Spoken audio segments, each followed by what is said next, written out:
Assalamualaikum warahmatullahi wabarakatuh. Salam sejahtera untuk kita semua. Yang terhormat Panitia Senas Pengabdian FPUNS 2023 dan yang saya hormati para audiens yang tengah menonton presentasi saya kali ini.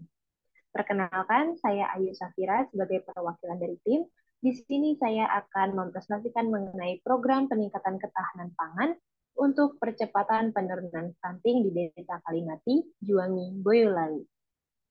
Sebagai pendahuluan, ketahanan pangan sendiri adalah akses setiap rumah tangga atau individu untuk bisa memperoleh pangan pada setiap waktu untuk keberlangsungan hidup yang sehat.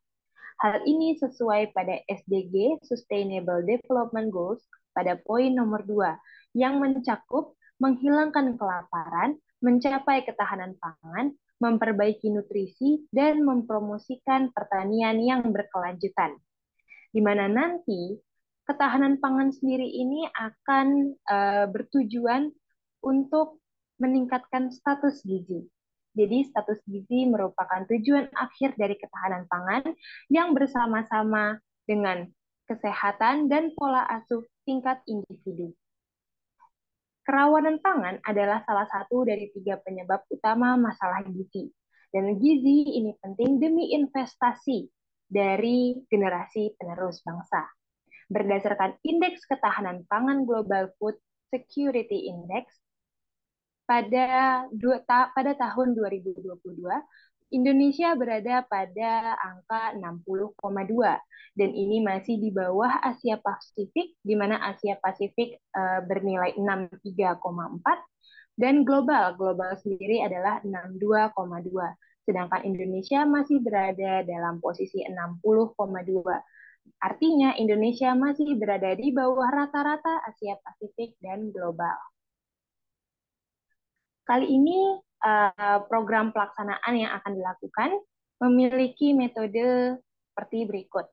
Waktu dan lokasinya adalah di Desa Kalimati, Juwangi, Boyolali pada bulan Juli sampai Agustus 2023. Dengan program kerjanya ada 3.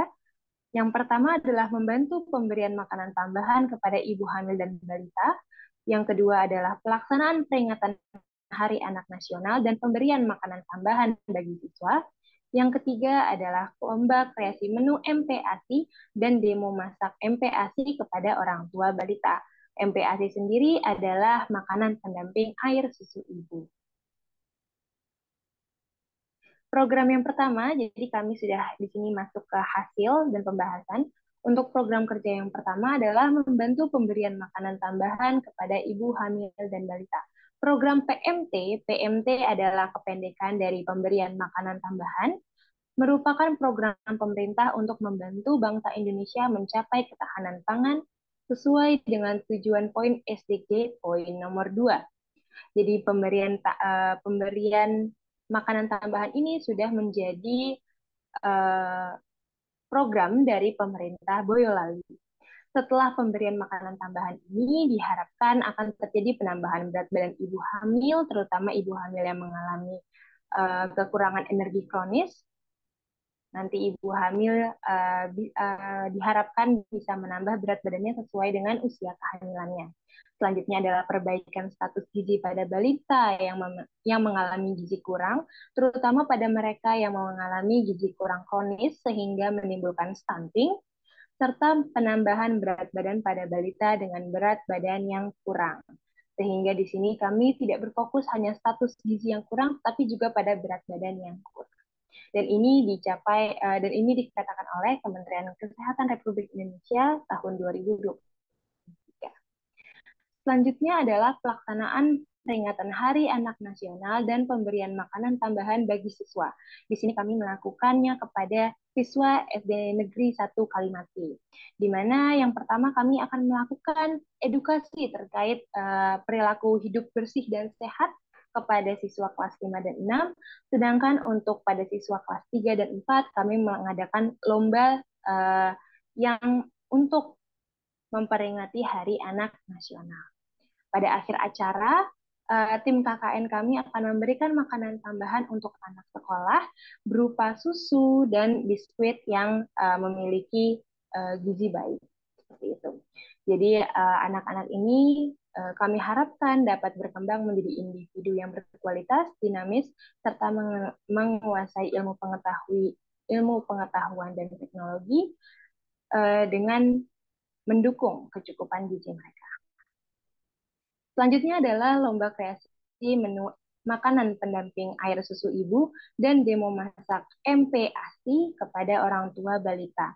Sebelum dilakukannya acara perlombaan ini, kami tim KKN kelompok 228 UNS mengadakan penyuluhan terkait gizi dan pengolahan makanan yang dapat diberikan pada balita sesuai dengan kelompok umur masing-masing. Penyuluhan ini kami sampaikan kepada ibu dengan balita, terutama ibu-ibu dengan balita yang masih di bawah 2 tahun. Seperti itu. Nah, lomba kreasi MPASI sendiri ini adalah lomba merancang menu MPASI beserta jumlah takaran bahan dan cara membuatnya sesuai dengan kategori usia balita.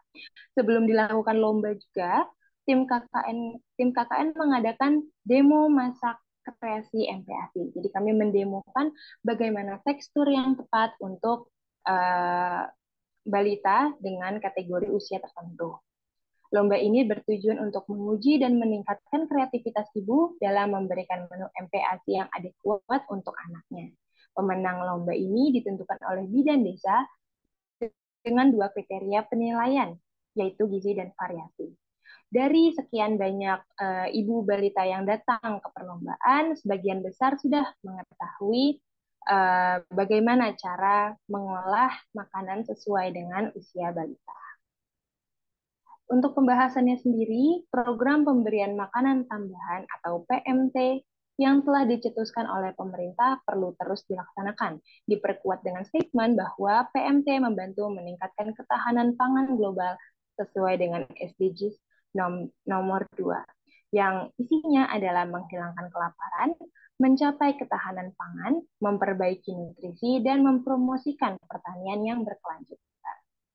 Ketahanan pangan yang hanya cukup secara jumlah, tetapi tidak cukup secara kualitas, dapat menjadi salah satu alasan permasalahan kesehatan utama di desa, yaitu stunting. Sehingga ketahanan pangan ini memiliki tujuan akhir, yaitu peningkatan status gizi. Dengan demikian, rekomendasi tindak lanjut yang dapat dilakukan pemerintah setempat, yaitu penilaian ketahanan pangan setiap rumah tangga dengan menggunakan kuesioner, pemantauan kepada rumah tangga dengan ketahanan pangan tergolong tidak aman, dan meneruskan serta membentuk kelas ibu hamil dan ibu balita. Sekian pembahasan dari saya. Terima kasih.